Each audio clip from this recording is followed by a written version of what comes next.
Sanibonani bangani bami, uMamG futhi lo onibingelelayo. Indaba yethu namhlanje ithi izifiso ezintathu. UMgawuli nenkosikazi yakhe babehlala endlini encane eduze nehlathi. Ngelinye ilanga uMgawuli wayesehlathini ecanda izinkuni. Wabona isihlahla esingajwayelekile esihle kakhulu. Waphakamisa imbazo efuna ukusicanda isihlahla esihle. Masinyane amakhasi aso aqala ukunyakaza enza umsindo. Kwase kuzwakala izwi elingajwayelekile lithi, "Ungasigawuli lesi sihlahla." Wethuka kakhulu uMgawuli. "Kubani okhulumayo?" Wabuza eqhaqhazela. "Yimi, umoya walesi sihlahla. Siyisihlahla somlingo lesi. Uma ungasigawuli ngembazo, ngizokukomelisa ngezifiso zakho ezintathu," kusho izwi. Emangele, ethukile futhi uMgawuli wavuma. Wayesedlulela kwesinye isihlahla azosigawula. Ngaleyo ntambama uMgawuli wabuyela ekhaya. Wafika inkosikazi yakhe ipheka ukudla kwantambama. Wayixoxela ukuthi kwenzakeni ehlathini nokuthi umoya wesihlahla somlingo utheni. "Izicelo ezintathu," kusho unkosikazi ngokujabula.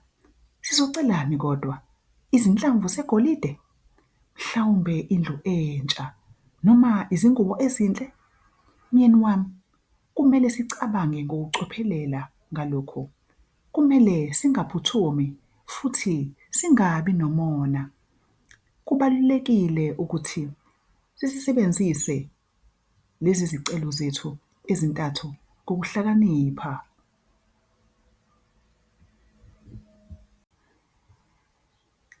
Masinyane ukudla kwantambama kwase kulungile. Inkosikazi yanika uMgawuli isinkwa kanye namahewu. Simnandi lesi sinkwa. Ngifisa ngathi bekuneqatha lesoseji elikhulu elicebile nelimnandi engizolidla naso." Engakaqedi ukukhuluma, kwase kukhona isoseji elikhulu elihlabasosile nelimnandi etafuleni. UMgawuli wethuka kabi ngento aseyenzile, nenkosikazi yakhe yethuka kakhulu. "Awu bakithi silima, sewulahle isicelo esisodwa esihle," kusho inkosikazi yomGawuli. "Kube yiphutha, yekela ukungithethisa," kusho uMgawuli evala izindlebe zakhe. Kodwa inkosikazi ayizange iyeke ukumthethisa.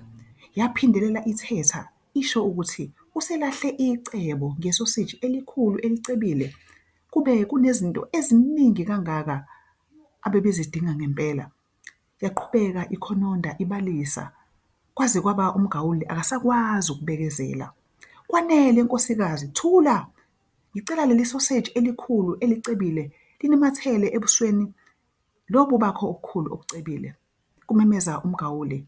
Engakaqedi ukukhuluma, isoseji elikhulu landiza lasuka etafuleni lafika lanamathela ebusweni benkosikazi. "Bona-ke manje ukuthi sewenzeni? Ikhala enkosikazi, usulahle isicelo sesibili futhi sewungenze ngaba nekhala eliyisoseji elikhulu elicebile. Ngisize-ke manje silisuse." UMgawuli nenkosikazi balidonsa isoseji ngamandla abo onke, kodwa kwaba nhlanga zimuka nomoya. Zehla izinyembezi emehlweni enkosikazi zanamathela esosishini.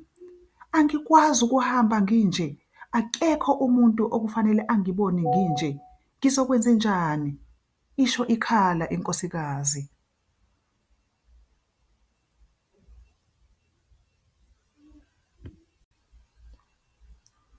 UMgawuli wacabanga zonke izinto ezinhle ayengazicela njengesikhwama esikhulu sezinhlamvu zegolide noma indlu entsha. Wayesebuka inkosikazi yakhe bandla enekhala eliyisoseji elikhulu elicebile. Wayesekhumbula ukuthi yinye into ayengayenza ngesicelo sesithathu sokugcina. "Ngicela isoseji libuyele etafuleni," ekhulumela phansi.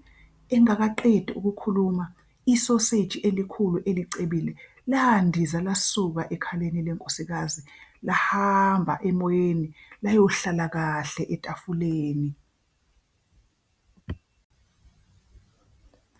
Kulobo busuku, uMgawuli nenkosikazi yakhe bahlala badla isinkwa santambama, amahewu kanye nososeji elimnandi. Baphila kamnandi emva kwalokho. Iphela lapho-ke indaba yethu yanamhlanje ekhuluma ngezifiso ezintathu.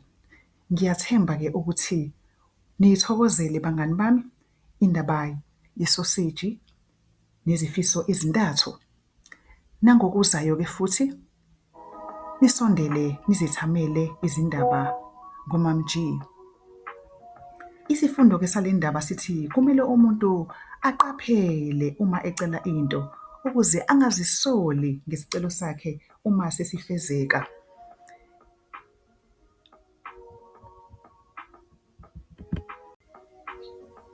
Le ndaba-ke yezifiso ezintathu ilotshwe yashicilelelwa abantwana abafunda ibanga lesithathu.